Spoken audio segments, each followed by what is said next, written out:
Hello. Full effect. So I was 23 years old and I desperately wanted to be married, or at least in a relationship that was going to lead to marriage, because I wanted the husband and the kids and the house, maybe a summer home and love. But I don't know if y'all know this, like 15 years ago, there was all these articles, reports that were like, black women, you're never going to find love, you'll never get married. So I was like, I have got to find a husband before I turn 30, because I'm not trying to be out here and be a statistic. But I also didn't want to kiss a lot of frogs. I just wanted my prince at my door. So my auntie was like, my coworker has a son. I've seen a picture of him. He's cute. Y'all should talk. I was like, set it up. I didn't have to do any work for my potential soulmate. But this was pre-social media, so all I had was her word that he was cute. So she gives me his email, and I was like, that's kind of weird. We live in a world of cell phones. But we start emailing like paragraph-long emails, and he was smart, he was funny, he had a good job, he owned his own home, he didn't have any kids. I was like, oh, I might have hit the jackpot. He was like a unicorn out here. I have got to get on this. But he would not ask me out. Like weeks had gone by. So I was like, this is kind of weird.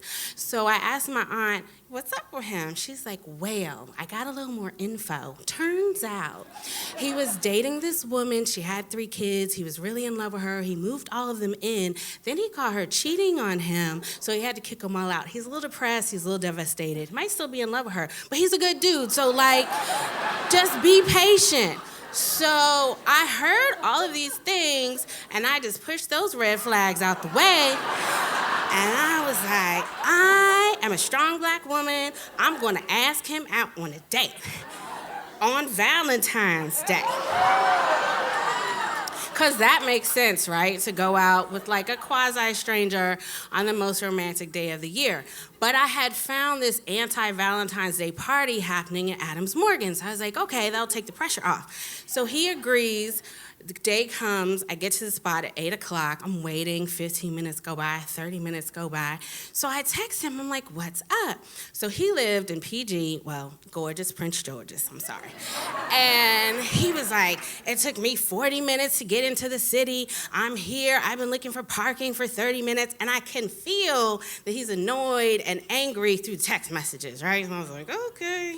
So he comes in, he's just mad. So he comes in the bar, and this is what y'all need to know. One, all the lights were on in the bar, so you could see very clearly anybody's flaws. 2, nobody was at this party, right? The bar was completely empty. 3, even though nobody is there, like the music is full blast, hard rock, like fuck love type music. So he comes in, and this is when I realized, like, what your auntie thinks is cute is what your auntie thinks is cute. And he wasn't, like, unattractive, but he was a pretty boy. He had, like, the deep waves. And my black people in the audience, y'all know, it takes a lot to, like, get them waves going. He's very committed. He was, like, dressed. And you could tell he was a dude who thought he was fine, right? Also, he came up to, like, right here on me. And he walked with a limp, but not in, like, a cool pimp way. So I could tell, like, I'm not his type. I'm bigger than him. I'm wider than him. And we, like, see under all the lights, we are mutually, like, unimpressed and disappointed in each other. So I was like, it's okay. Height's not everything. Looks aren't everything. Let's get a drink. So he's like, no, I'm gonna just get a Sprite, but you get whatever you want. Now, when people say this, it makes you feel like an alcoholic, right? So I'm like, so we on a first date in the bar, you're not gonna get nothing to drink, you're not gonna help the bar out, it's nobody in here, you're just gonna have me like drinking by myself. But I was like, it's okay. Drinking compatibility is not necessarily the most important thing, because he might be my soulmate. Let's check in on this personality.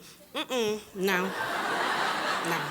We sat there for like 10 minutes because he's still mad about his parking space, and he doesn't say nothing to me. So I was like, well, let me get this popping. But the music is loud, so I had to be like, how was your day? And he was like, it was cool. And I'm like, what? What did you, huh? So now I'm just yelling questions like, do you like your job? What kind of hobbies do you have? Do you like to travel? And he's like, it's cool. Not really. Nah, I ain't been nowhere. I'm like, huh? Say that again. Now he's not even asking me questions, so I'm just answering my questions that I'm asking. I'm like, yes, I too have a sibling. Just having a whole conversation by myself. So I was like, you know what? This is not worth it. I might not be his type, but I'm way too cute for this. I'm like working way too hard. I'm this close to being like, this is why that girl cheated on you because you don't have no personality. You're dry.